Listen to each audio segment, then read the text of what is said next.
This is the NFL Draft Report on 101 ESPN, featuring Tony Softli and Howard Balzer.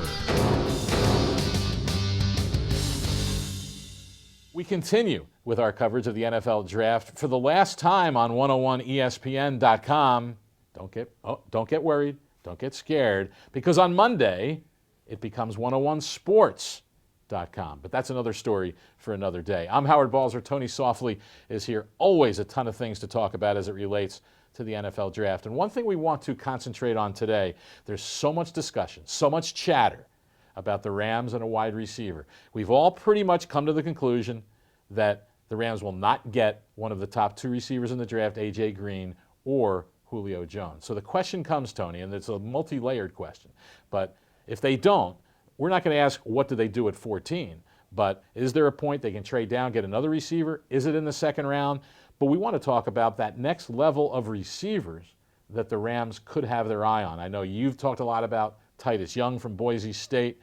Talk about him a little bit, and then some other guys that you have noticed that the Rams should really pay attention to closely. Yeah, you know what, if they decide to stick and take a player, that's one thing. If they decide to trade back into the first round, there's one guy, and you mentioned him, Titus Young, out of Boise State. This guy's very explosive. He's been compared to Deshaun Jackson, over 3,000 yards in his career, 25 touchdowns.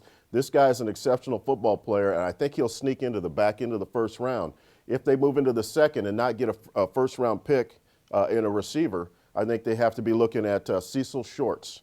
The young man from Mount Union, over 4,700 yards, receiving yards, 63 touchdowns. He's a punt and a kickoff returner, so he brings that dual threat they're looking for. The other guy they should take a look at is Jarrell Jernigan out of Troy. Here's a guy that's in the Wildcat quarterback. He's a DB.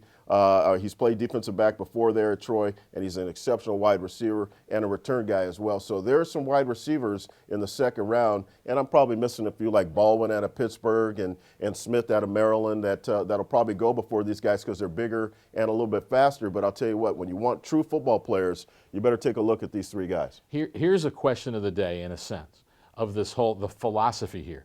We're not talking about a player now. We're talking about Rams direction.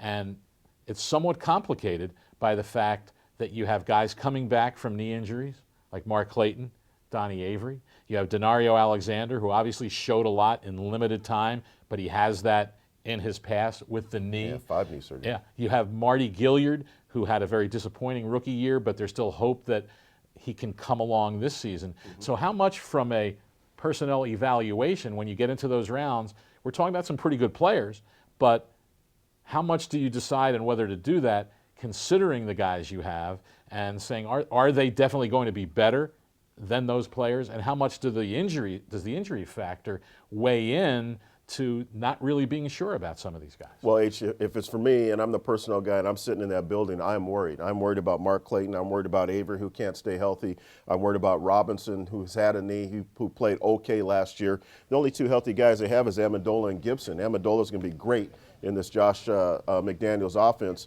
But you know what? I'm worried that there's not enough weapons around Sam Bradford on the edge.